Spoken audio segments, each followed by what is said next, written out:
I used to think identity was something fixed, like the name printed on my birth certificate or the reflection in my bathroom mirror. But at 18, everything about me felt blurry and unstable, as if someone had taken my sense of self and shaken it like a snow globe. I remember those early mornings staring at myself under the harsh bathroom light, trying to decide if the discomfort I felt in my skin was a warning sign, or just another symptom of being a confused teenage girl growing up in a world that seemed determined to tell me who I was supposed to be. I grew up hearing so many conflicting voices. Some said femininity was weakness. Others said it was power.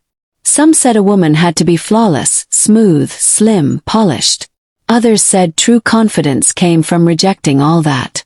I absorbed all of it, every contradiction, until I couldn't tell which beliefs were mine and which were forced onto me. All I knew was that my body always felt wrong, like a dress that didn't quite fit. I hated the curve of my hips, the softness of my stomach, the way my chest never seemed symmetrical enough.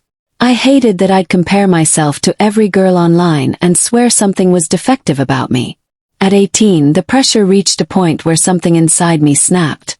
I'd read stories about people who felt out of place their whole lives, only to finally understand themselves when they realized they were transgender.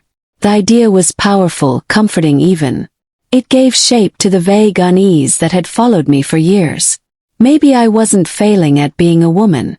Maybe I wasn't supposed to be one at all. I remember the first time that thought felt real enough to say out loud. I whispered it into the darkness of my bedroom, heart pounding so hard I could feel it in my throat. I think I expected some sort of relief, like a valve releasing pressure. Instead, I just felt numb, as if speaking it made everything harder. Still, once the idea took root, it grew fast. Too fast. I joined online groups where people encouraged me to explore the identity, where every doubt I raised was dismissed as normal resistance. They said almost everyone hesitated at first. They said therapists who asked too many questions were gatekeepers. They said I should trust my feelings even if I couldn't explain them. And I listened because I was desperate for guidance. Desperate for certainty. My first appointment at the clinic felt surreal. I sat there on that paper-covered exam table, legs swinging nervously, expecting deep questions about my past, my mental health, my fears. But the evaluation lasted barely half an hour. The clinician nodded along as I spoke, barely taking notes, offering a comforting smile that somehow made me even more anxious. She told me many people just know, and that I seemed confident enough. I wasn't. I was terrified. But I nodded anyway because I wanted someone to tell me I was on the right path. When she approved hormone therapy that same day, something inside me twisted. Part of me was relieved. Another part whispered that this was happening too fast. That I wasn't ready. But I swallowed that thought, convincing myself doubt meant nothing. Everyone I talked to online said doubt was normal. They cheered when I told them the news, saying I was finally taking control of my life. I clung to that encouragement like a life raft. The first dose was small but symbolic. I remember holding the bottle in my hand, staring at the warning labels, wondering if I was about to ruin my life or save it. My hands shook as I twisted off the cap. I told myself it was excitement. It wasn't. Within weeks, changes began. Subtle at first, then more noticeable. My voice shifted. My muscles felt different. My face changed in ways I struggled to describe. Everyone around me said I looked happier, more confident. But that wasn't true. I'd learned how to act like I believed in my decision. I'd learned how to pretend the changes were exactly what I wanted. Inside, a small pit of unease kept growing. By the third month, the social changes began. New clothes, new name, new expectations. I told my parents. My mom cried in a way that made my stomach hurt. My dad tried to look supportive, but I could see the fear in his eyes. They said they loved me no matter what, but I could feel the distance forming. Like everyone else, they thought I'd found clarity. But I hadn't. Because even as my body shifted, the discomfort didn't go away. Just moved, changing shapes. I found myself grieving things I didn't expect. My childhood photos, my old clothes, the softness of my own skin. I missed things I never thought I would miss. And late at night, after the world went quiet, I would stare at myself in the mirror again, now changed, and whisper the same question. Who am I really? That question began to haunt me. It followed me everywhere. To school, to the clinic, into conversations where I pretended everything was fine. Every time I dismissed it, it came back stronger. And then one night, something happened that I still remember vividly, because it was the moment everything inside me cracked open. But that moment belongs to the next part of my story. The night everything cracked open wasn't dramatic from the outside. No shouting, no crisis, no sudden explosion of truth. It was quiet, almost painfully ordinary. I was alone in my room, the air heavy and still, the kind of silence that makes you hear your own heartbeat. I had just come back from another appointment at the clinic. Another rushed checkup. Another quick confirmation that everything was progressing well. Another moment where I nodded along, pretending I felt the same certainty they seemed so sure I had. I remember sitting on my bed, opening my phone, scrolling through old photos without knowing why. I wasn't looking for anything specific, but something pulled me toward the images of myself before the transition, before the hormones, before the pressure built into something I couldn't hold anymore. I stopped on a picture from my 17th birthday. Me in a pale yellow dress, smiling awkwardly, hair curled just enough to look fancy.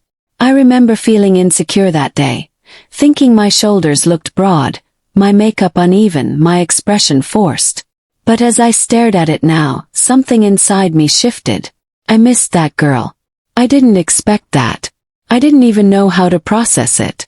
But there was a softness in her eyes I didn't recognize in myself anymore. A gentleness I had lost somewhere along the line. My breath caught in my throat as the realization hit me. I thought transitioning would strip away the insecurity, the confusion, the pressure I'd felt as a young woman.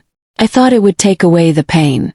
But looking at that picture, all I felt was grief. Grief for the girl I used to be. The girl I never gave a chance to understand herself. My hands trembled. I closed my eyes, taking long, shaky breaths, trying to push away the wave of emotion rising in my chest. But the truth was already breaking through the cracks. For the first time, I allowed myself to question the thing I had been avoiding for months. What if I wasn't transgender? What if the discomfort I felt wasn't gender dysphoria at all? What if it was something else? Body image, pressure, expectation, comparison, fear. What if I had rushed into something irreversible without ever slowing down long enough to understand myself? That question clung to me, tightening around my ribs like a rope. The next day I tried to ignore it. I went to school, went through the motions. But it felt like the world had shifted. Every hallway mirror, every passing reflection in the windows, every comment from classmates felt heavier. Some people still treated me differently, not cruelly but cautiously. Like I was fragile. Like I was changing into someone unfamiliar even to myself. My friends meant well, but even their support sounded scripted sometimes, like they were afraid of saying the wrong thing. By lunchtime I couldn't pretend anymore. I went outside, sitting alone on the bleachers behind the gym, letting the cold metal press into my skin. I wanted to cry, but the tears refused to fall. Instead, my chest ached with the weight of something too big for words. My best friend Mia found me there. She always had a way of sensing when something was wrong. She sat beside me quietly, not pushing, not asking, just waiting. Eventually, I exhaled a breath I didn't realize I had been holding and said the words that terrified me the most. I don't know if I made the right choice. She turned toward me slowly, eyes softening with worry. What do you mean? I shook my head. I thought I knew who I was. I thought this would fix everything. But I don't feel like myself. Not the old me. Not the new me. I feel like I'm disappearing. She didn't rush to comfort me. She didn't dismiss my feelings. She simply listened. And that alone made my throat tighten. I told her about the insecurities I had carried for years, about the pressure to be perfect, about the online communities that made it sound like questioning was a sign of authenticity rather than a warning. I told her about the appointments that felt too easy, too quick, too unexamined. I told her about the fear I felt every time I saw a new change in the mirror. Not fear of becoming someone else, but fear of losing myself entirely. When I finished, Mia reached over and squeezed my hand. You don't have to have all the answers, she said gently. But you do deserve to feel like you're allowed to question things. You deserve space to figure yourself out. Her words were kind, but they didn't erase the tension in my chest. They didn't erase the fear. They didn't erase the sense that I had walked so far into one direction that turning back felt impossible. That night I searched online, but this time for stories about doubt, about regret, about people who rushed into transition without understanding their feelings fully. I expected to find community, reassurance, guidance. Instead, I found arguments, defensiveness, anger. People calling detransitioners liars or traitors. People saying regret was statistically impossible. People saying everyone who questioned themselves was simply scared, and that real clarity would arrive if you pushed through. I wanted that to be true. I wanted clarity. I wanted the doubt to be temporary. But deep down, I knew something was shifting that I couldn't ignore. Days passed with the same heavy feeling building inside me. I kept up the act on the outside, but my heart wasn't in it anymore. Each change in my body, the way my voice sounded in recordings, the shape of my muscles, the way strangers perceived me, felt like a reminder that I was walking a path that might not be mine. And the guilt of possibly going backward felt overwhelming, like I would disappoint everyone. My family, my friends, the doctors, the people online who encouraged me. But the person I feared disappointing the most was myself. The version of me who wanted so badly to feel whole. Everything reached a boiling point one evening when I looked in the mirror long enough to stop seeing a reflection and start seeing a stranger. My heart pounded. My breath hitched. And a truth surfaced, one I had been too afraid to say aloud. I wasn't becoming more myself. I was running away from myself. But before I could fully understand what that meant, something happened at my next clinic appointment that changed everything, and not in the way I expected. My next appointment at the clinic felt different from the moment I walked in. The waiting room was too warm, the fluorescent lights too bright, and every sound seemed amplified. The clicking of pens, the shuffle of feet, the distant hum of printers. I sat there with my hands clasped tightly in my lap, rehearsing what I wanted to say. I would tell the clinician that I wasn't sure anymore, that something felt wrong, that I needed time, space, clarity. I didn't know what response to expect, but I hoped, naively, that she would understand. When my name was called, my stomach twisted. I followed the clinician into her office, noticing again how quickly everything always moved here. She didn't ask about my day. She didn't ask how I was feeling mentally. She simply opened her laptop, typing something before even looking up at me. "So," she said, smiling in that soft, professional way. "How are the changes coming along?" My throat tightened. This was the moment I had been dreading. I'm not sure," I began. "I've been feeling a lot of doubt. Like maybe I rushed. I don't know if I'm making the right decision." She paused, fingers hovering above the keyboard. Her expression didn't change much, but her eyes flickered with something. Maybe surprise, maybe impatience. "Doubt is normal," she said quickly. "Everyone feels unsure at times, especially early in transition. It usually fades." "I don't think this is normal doubt," I whispered. "I feel like I'm losing myself. I feel like I didn't understand what I was getting into. I feel like maybe this was more about my insecurities than my gender." She nodded sympathetically, but it felt rehearsed. "It sounds like you're experiencing some internalized issues," she replied. "A lot of people mistake that for questioning their identity. Sometimes you just have to give the process more time. More changes. More irreversible decisions." I shook my head. "I think I need to slow down." The clinician's smile tightened. "I understand why that might feel like the answer," she said gently. "But pausing now could actually set you back emotionally and physically. Consistency is important. Besides, you've made a commitment to this path. You don't want to undermine your progress." Progress. That word felt like a knife. "What if it's not progress?" I asked. My voice cracked. "What if it's a mistake?" For a moment, silence fell between us. She exhaled softly and leaned back in her chair. "Mistakes happen when people act on impulse," she said. But everything you've told me before was consistent with gender dysphoria. You sounded certain. You were confident. You knew what you wanted. I winced. Because that wasn't true. I had sounded confident. I had acted certain. But inside I'd been confused, scared, overwhelmed, and desperate for answers that never came. She continued. Identity exploration is complex, and fear can cloud your judgment. Let's not jump to conclusions just because you're uncomfortable right now. Hormones can cause emotional fluctuation. It's perfectly normal. Something inside me felt small and frustrated. I wasn't being heard. My fear wasn't being understood. My doubt wasn't being taken seriously.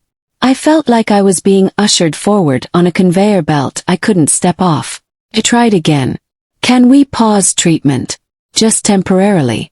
Until I understand myself better. She sighed almost imperceptibly. If I pause your prescription now, it might disrupt your transition unnecessarily, and you might regret it. Most people who pause end up restarting anyway. Let's just continue for now, and we'll reevaluate later. My heart dropped. I wasn't asking for validation. I was asking for permission to breathe. And even that felt denied. When I left the clinic, the air outside felt cold and sharp against my skin. My legs were shaking. I sat on the bus stop bench, gripping the edge of the seat so tightly my knuckles turned white. I felt trapped, not by my identity but by the expectations built around it. By the medical process that seemed too eager to move forward and too dismissive of any hesitation. By the world that told me I had to pick a side and never look back. I cried for the first time in months, quietly, head bowed, tears slipping onto my hands. Everything felt so heavy. I didn't know who I was supposed to be. All I knew was that I didn't want to take another step down a path that no longer felt like mine. The days that followed were some of the most confusing of my life. I tried to pretend nothing was wrong, but I was unraveling inside. Every time I looked in the mirror, I felt like I was staring at a version of myself built from expectations rather than truth. My voice sounded foreign. My body felt unfamiliar. My expressions were stiff and practiced. I didn't feel real. One night, unable to sleep, I sat on my bedroom floor with a notebook open in front of me. I wrote down every feeling, every fear, every moment that had pushed me toward transition and every moment that now pulled me away from it. I wrote until my wrist cramped and the page was wet with tears. I didn't realize I was crying. When I finished, one thought remained clearer than everything else. I didn't want to continue, but stopping felt like betrayal, of myself, of the people who supported me, of the clinicians who told me this was right. Still, I couldn't ignore the feeling that I had rushed into a life that didn't belong to me. Everything changed when I told my parents. I expected anger, disappointment, confusion. But what actually happened shook me in ways I'm still trying to understand, and it marked the beginning of a new chapter in my journey. Telling my parents felt like stepping toward the edge of a cliff, unsure whether I would fall or finally learn how to breathe. For days, I rehearsed the conversation in my head. How I would explain the doubt, the discomfort, the sinking feeling that I wasn't living in alignment with myself. I imagined their faces twisting in confusion, maybe even disappointment. They had tried so hard to support me when I came out, even though I could see the fear behind their eyes. And now I was preparing to tell them that maybe I had been wrong. That I didn't know who I was after all. I chose a quiet evening, when the house was still and the world outside felt soft. They were sitting at the dining table, my mom with a cup of tea, my dad reading something on his tablet. I stood in the doorway for a long moment before my voice caught their attention. "Can we talk?" My mom looked up immediately. My dad set his tablet down. Their eyes were warm, patient. Somehow that made it harder. I sat down across from them, hands trembling in my lap. "I've been thinking a lot," I began, my voice barely above a whisper. "About everything. About the transition. About who I am." They didn't interrupt. They didn't even shift. They just listened. "I don't think I understood myself when I made the decision," I said. "I thought I was doing the right thing. I thought it would make everything clearer. But instead I feel lost. More lost than before." And I don't think I want to continue. The silence that followed was suffocating. I waited for the disappointment, the fear, the confusion. But instead, my mom's eyes filled with tears, not the sharp, painful ones she'd cried when I first told her about transitioning. These were soft, sad, and full of something I didn't expect: relief. She reached across the table and took my hands gently. "I've been afraid you were hurting," she whispered. "I didn't know how to ask. I didn't want you to feel judged. But I could see something wasn't right. I just didn't know if you'd be ready to talk about it." My dad nodded slowly, his expression gentle. "We love you," he said. "No matter where you're going or what you're figuring out. We just want you to be safe. And honest with yourself." Hearing those words felt like a weight lifting off my chest. I hadn't realized how much I needed their acceptance. Not of a label, not of an identity, but of my confusion, my humanity, my uncertainty. I cried then, letting out all the emotions I had been carrying alone for months. My parents held me, and for the first time in a long time I felt grounded. But acceptance didn't erase the difficult reality of what came next. Detransitioning wasn't simple. It wasn't just stopping hormones and returning to my old life. It was confronting the medical decisions I had made, the changes that had already happened, the impact on my relationships, and the fear of judgment from both sides of a conversation I never wanted to be part of. The next week, with my parents' support, I scheduled an appointment to discuss stopping treatment. But this time I went to a different clinic, one a friend recommended, known for being more thorough and cautious. Part of me dreaded the conversation. Part of me hoped they would understand. When I sat down with the new clinician, I felt exposed. My hands shook. I explained everything. The rushed evaluation, the pressure, the fear, the uncomfortable changes, the doubt that had grown into something undeniable. She listened. Truly listened. No interruptions, no assumptions, no reassurances that felt like shortcuts. When I finished, she leaned forward slightly, her voice calm. "It sounds like you've been carrying a lot of confusion and fear on your own," she said. "And it also sounds like your understanding of yourself is evolving. That's not failure. That's growth." I swallowed hard, emotions rising again. I don't want to hurt anyone. I don't want to be seen as confused or unreliable. I want to feel like myself again. She nodded. Identity is not a straight line. It's not uncommon for people to explore their feelings, make decisions, and later realize they need a different path. What matters is that you're being honest with yourself now. Then she said something that hit me deeper than anything else. "You deserved more time before starting treatment. More evaluation. More support. I'm sorry you didn't receive that." Her acknowledgement broke something inside me and healed something too. It was the first time a medical professional had told me what I already knew. That the process had been too fast. That my fears weren't imaginary. That I wasn't being dramatic. That I hadn't failed. She walked me through the steps of safely stopping hormone treatment. We discussed therapy, not as a form of correction, but as a place to explore the complicated layers of identity, pressure, self-image, and expectation. She emphasized that detransitioning wasn't about undoing a mistake, but about moving toward a deeper, truer understanding of who I was. Leaving that clinic felt different. The world outside was still the same. The cars, the buildings, the sky. But I felt something I hadn't felt in a long time. Oh, real, fragile, trembling hope. But detransitioning wasn't a clean path. And the hardest part wasn't the medical process. It was facing the world again. Facing the people who had rooted for me, the ones who believed in my transition, the ones who thought I had finally found myself. The reactions were unpredictable. Some supportive, some confused, some hurt, and some cruel in ways I couldn't have prepared for. And facing those reactions became the next chapter of my journey. The first person I told outside my family was Mia. I was nervous, even though she had always been the one who understood me the most. We met at our usual place, the quiet bench near the old oak tree behind school. It was chilly that afternoon, the wind carrying the kind of softness that made everything feel more fragile. When she saw me walking toward her, her expression shifted immediately. concern, curiosity, something else I couldn't name. She stood up before I even sat down. "What happened?" she asked softly. I took a breath that felt like it scraped against my ribs. "I'm stopping," I said. "The hormones, the transition, all of it." The wind seemed to pause. Mia blinked, her brows pulling together. "Is that what you really want?" I nodded, even as fear bubbled in my chest. "It's what I need," I whispered.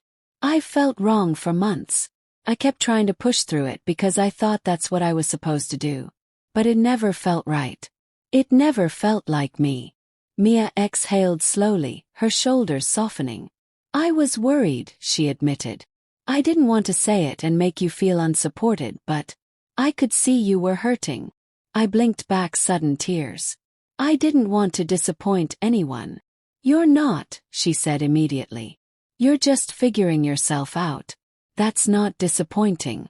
That's brave." Her words wrapped around me like warmth. For a moment, I thought maybe it wouldn't be as hard as I feared. But I was wrong. The next person I told was someone from the community I had joined during my early transition months. An online friend named Kai. We had talked about everything. Dysphoria, social transition, navigating family reactions. They had encouraged me when I doubted myself, celebrated when I made progress, and told me things would get easier. So when I typed the message, my fingers trembled. "I don't think this path is right for me. I'm detransitioning." The reply was almost instant. "You're confused. This happens when you let people get in your head.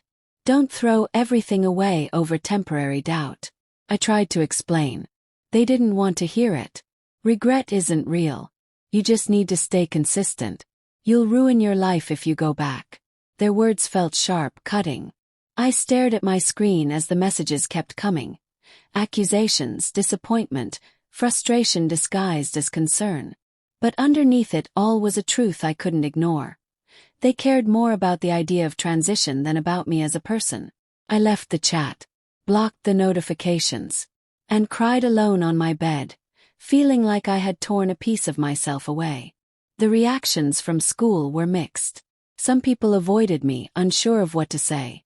Some whispered behind my back, not even trying to hide it. Others approached me with forced smiles, asking questions that felt invasive even when they were meant kindly. But the hardest moment came a week after I'd stopped hormones. I was walking down the hallway when a boy from my class, someone who had been neutral before, neither supportive nor unkind, stepped in front of me. He looked me up and down, confusion twisting his expression. "So, what are you now?" he asked, voice too loud. The question hit me like a punch. Not because it was cruel, but because it echoed the fear in my own head. I opened my mouth to answer, but nothing came out. I didn't know. I didn't have a label, a neat explanation, a confident declaration. I just felt human, messy, unsteady, real. Mia appeared out of nowhere, stepping between us. "She's figuring herself out," she said firmly. "And you don't get to demand answers." The boy backed off, muttering something under his breath. But the damage was done. My hands were shaking. My throat was tight. Mia looped her arm through mine and guided me outside. "You don't owe anyone clarity before you have it," she whispered. I wanted to believe her. But doubt still clung to me like a shadow. The next few months were a blur of therapy sessions, journals filled with messy handwriting, mornings where my reflections scared me, and nights where I questioned everything. Detransitioning wasn't just stopping something, it was rebuilding, relearning, healing parts of myself I had abandoned.